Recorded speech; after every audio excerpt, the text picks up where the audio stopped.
आत्ता मी अन्वीच्या स्कूलमध्ये गेली होती, पॅरेंट्स मीटिंग होती म्हणून. तेव्हा मला ना तिच्या मित्रांच्या आई लोकं भेटली, म्हणजे मम्मी भेटल्या. तर त्या म्हणल्या, "तुमचं वजन कमी झालंय भाग्यश्री." मी म्हणलं, "हो." मग मी YouTubeवर पण आहे. त्या म्हणल्या, "हो का?" आता खूप जण कसं मोबाईल म्हणजे ते कसं असतं, पुढं-पुढं ढकललं जातं तर समजतं. आसपासच्याच लोकांना आपल्या माहीत नसतात सगळ्या गोष्टी, बाकी सगळ्यांना माहीत असतात. तर त्यांना म्हणलं, "मी हो, YouTubeला आहे, तुम्ही बघा." तर त्या म्हणल्या, "म्हणजे कसं वजन कमी करायचं?" तर मी सांगितलं त्यांना, थोडंफार असं करायचं, तसं करायचं. मग काय झालं माहिती आहे का? आम्ही 4घी जणी होतो. अ, एक जण काय म्हणल्या, "मला पण 2 मुलं झालेली आहेत. माझं पण आधी वजन जास्त होतं, पण बघा माझं कमी झालंय." तर त्यांची जी अंगकाठी होती ना, एखाद्याची अंगकाठी असते ना, तशीच असते. त्याचं वजन अ, कमी होतं, म्हणजे त्याचं वजन ऑटोमॅटिक कमी होतं. त्या म्हणल्या, "माझी नॉर्मल डिलिव्हरी झाली." दुसऱ्या काय म्हणल्या, अ, त्या ह्यांची मम्मी काय म्हणली, अ, त्या म्हणल्या, की "माझं सीझर झालेलं आहे, त्यामुळे माझं वजन वाढलंय." तिसऱ्या काय म्हणल्या ताई, की "मी ऑफिसला जाते, सकाळी 8:00ला जाते, संध्याकाळी 7:30 वाजतात यायला. त्यामुळं माझं वजन कमी झालंय." आणि चौथ्या होत्या ना, त्या काय म्हणल्या, "मला कंटिन्यू खुर्चीमध्ये बसावं लागतं." त्या मोठ्या ऑफिसर होत्या. कंटिन्यू खुर्चीमध्ये बसायला लागतं. म्हणजे नाही का मीटिंग वगैरे करायला, त्यामुळे माझं वजन वाढलं. मग मी म्हणलं, "हे सगळे प्रॉब्लेम मला पण होते. माझं पण सीझर झालंय, नॉर्मल झालं नाही." ज्यांची नॉर्मल डिलिव्हरी झालेली ना, त्यांचं वजन कमी होतं. मग सगळ्यांना असं वाटलं, की ह्यांचं नॉर्मल झालंय आणि बाकीच्यांचं सीझर झालंय. आमच्या चौघींचं सीझर झालेलं, त्यांचं नॉर्मल झालेलं, तेव्हाच्या मम्मीचं. तर मी त्यांना काय म्हटलं, तुम्ही असं नसतं की नॉर्मल डिलिव्हरी झाली म्हणून वजन कमी होतं किंवा सीझरच आहे म्हणून वजन वाढतं, असं काही नसतं. हेच आमचं डिस्कशन चालू होतं. तेव्हा डिस्कशन आलं पोटावर. तर नॉर्मल डिलिव्हरी झालेला असतो नाही तर सीझर झालेला असतो. वात्या काही जात नाही. वात्या म्हणतात, आपल्या मराठी भाषेमध्ये म्हणतात वात्या. मग तुमचा कसा गेला? माझं पोट त्यांना आत दिसलं. मग मी त्यांना सांगितलं, की "बाबा असं-असं करायचं, मग पोट कमी होतं." बरोबर आहे का? आता खूप जणांचा मला सुद्धा प्रश्न किंवा मला कमेंट येत असतात, "ताई सगळं वजन कमी होतं, पण पोट कमी होत नाही." हेच त्यांचं होतं, शरीर सुकलेलं होतं, म्हणजे शरीर एकदम परफेक्ट आहे, पण पोट पुढं दिसतंय, पोट विजिबल दिसतंय.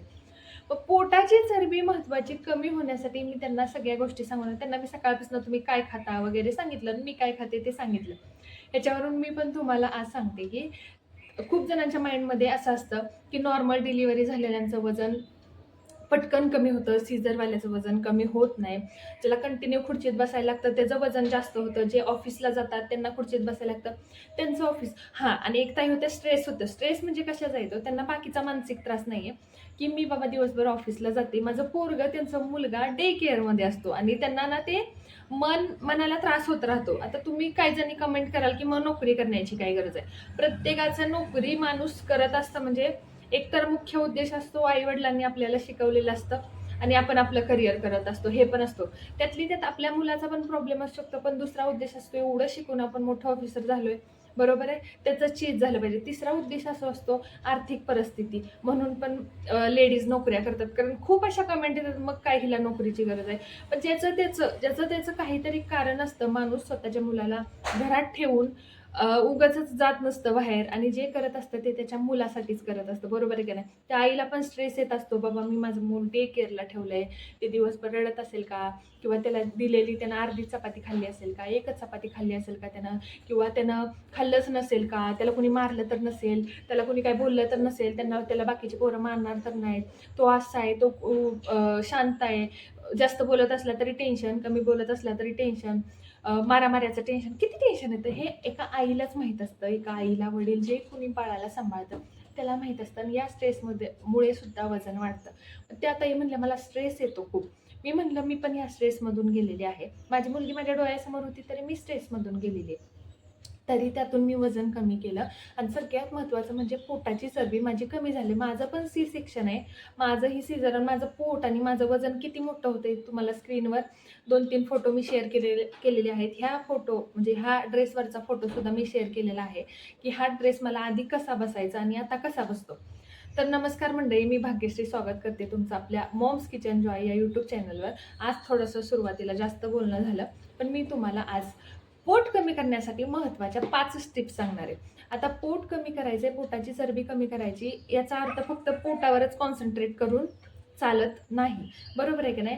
पोटावर कॉन्सन्ट्रेशन आपलं ठेवायचं नाही. आपलं सगळं कॉन्सन्ट्रेशन खाण्यावर, ॲक्टिव्हिटीजवर या गोष्टींवर लक्षात ठेवायचं.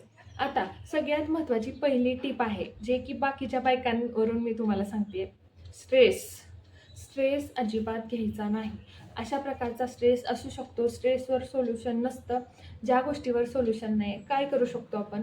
नाही काय करू शकत. मग स्ट्रेस न घेणं हा उपाय आहे. मुलाशी, आता ज्यांच्या मुलांचा असा प्रॉब्लेम आहे, मुलांना अधूनमधून फोन करा, त्यांच्याशी इंटरॅक्ट करा. तुला संध्याकाळी विचारा, बाबा तुला काही तिथं कोणी त्रास देत नाही ना? आपल्या मनाचं आपण म्हणतो ना शंका, काय म्हणतो आपण ते, म्हणजे कन्फ्यूज काय म्हणू शकतो वर्ड समजून घ्या तुम्ही. शंकेचं निवारण करा, की बाबा तुला कोणी मारत नाही ना तिथं, तुला काही त्रास होत नाही ना, म्हणजे आपल्याला स्ट्रेस येणार नाही. आपल्याला स्ट्रेस नाही आला की आपलं वजन वाढणार नाही. बरोबर. जे काय करतोय ते आपण आपल्या मुलासाठी करतोय, त्यामुळे स्ट्रेस घ्यायचा नाही. मी आईची काळजी समजू शकते, की आईला एका मुलासाठी होणारा, मी स्वतः गेलेले स्ट्रेसमधून तुम्हाला काय मी ज्ञान देऊ, होतो त्रास, होतो आपल्या मुलासाठी. आपल्याला माझी अन्वी बोलत नव्हती, मला खूप त्रास व्हायचा. मी टॉयलेट बाथरूममध्ये रडायचे, मला बाहेर रडायला लाज वाटायची थोडीशी, म्हणून मी आत जाऊन रडायचे. त्यामुळे स्ट्रेस कमी केला ना, ॲटोमॅटिक आपलं वजन कमी राहतं. आता दुसरी गोष्ट म्हणजे आपण घरात असतो, आपल्याला बाहेरच्या गोष्टीची चव येते. आपण बाहेर असतो, आपल्याला बाहेर, आता मी ज्या बायकांशी बोलले ना त्याच्यावरून तुम्हाला सांगते. बाहेरचं खाल्लं जातं, कॅन्टीनमधलं खाल्लं जातं. बाहेरमध्ये त्या बिर्याणीमध्ये अजिनोमोटो असतो, अजून ते कलर टाकतात.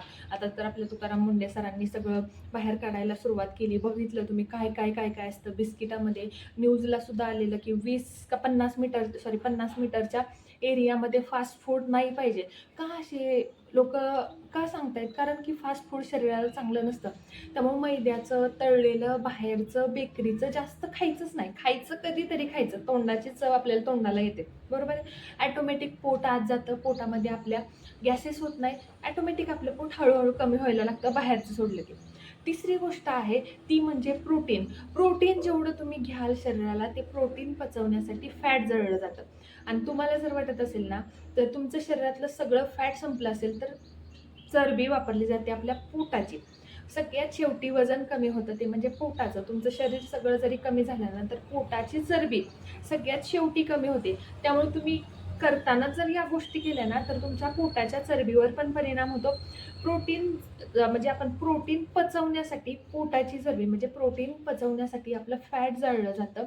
आणि ते फॅट जर आपल्या पोटातून कमी होत असेल, आपला गॅस कमी होत असेल, आपलं इन्फ्लेमेशन कमी होत असेल, तर ॲटोमॅटिकच आपलं पोट आत आत आत आत जायला लागतं, जे की आपल्याला दुसऱ्यांना, लोकांना व्हिजिबल दिसतं. आता तुम्ही माझ्या साडीमधला पण व्हिडिओ बघितला असेल, शॉर्ट व्हिडिओ आता लेटेस्ट 4 दिवसात टाकलेला बघा.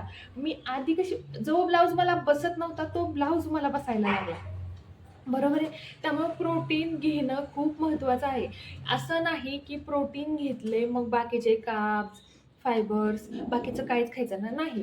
प्रोटीन म्हणजे काय? दही, दूध, डाळी, कडधान्य, अंडी, मटण ह्यातच प्रोटीन आहे. बेसन, सोयाबीन ह्या सगळ्यात प्रोटीन आहे. फक्त घेता आलं पाहिजे व्यवस्थित. प्रत्येक ताटाला जर तुम्ही ताक अन् भाकरीच रोज कुस्करून खाल्ली, रोजच खाल्ली ना, तर एक दिवस तुम्हाला ॲडमिट करायला लागणार. बरोबर. एखाद्याला नुसतीच काकडी खाल्ली, त्याचं वजन चांगलं 20 किलो कमी होईल, पण त्याला परत हॉस्पिटलाइज व्हायला लागणार. बरोबर आहे. त्यामुळे प्रोटीन महत्त्वाचं आहे. चौथी गोष्ट म्हणजे प्रोटीन खातोय, सगळं करतोय, पण हलणंच नाहीये. कंटिन्यू खुर्चीमध्येच बसायला लागते. तुम्हाला पण माहिती आहे 9 तास ड्युटी. माझ्या खुर्चीमध्ये बसून बसून माझी खुर्ची तुटली. ही माझी दुसरी खुर्ची, ऑफिसवाली खुर्ची नाही, ऑफिसवाली खुर्ची तुटून गेली. तर 9 तास, 10 तास, 11 तास, 12 तास खुर्चीमध्ये बसावं लागतं. एका जागी बसावं लागतं. त्यामुळं वजन वाढत असतं. बरोबर आहे. अशा वेळेला आपल्याला असं वाटतं की बाकीच्यांना व्यायाम करायला वेळ मिळतो, मला व्यायाम करायला वेळ मिळत नाही. असं काही नसतं. काढायचं म्हणलं ना, स्वतःसाठी आपण अर्धा तास चालण्यासाठी काढू शकतो. स्वतःसाठी आपण 45 मिनिट, 1 तास स्वतःसाठी जर काढू शकत नसलो ना, तर ते आपल्या जिंदगीचा काहीही अर्थ नाही. मला स्वतःला असं वाटायचं की श्वास घ्यायला वेळ नाहीये.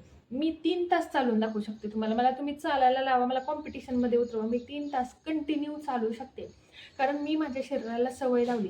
आता तुम्ही म्हणाल की तू 10,000 पावले 3 तासात किंवा पावणे 2 तासात, मी 3-3 तास चालते.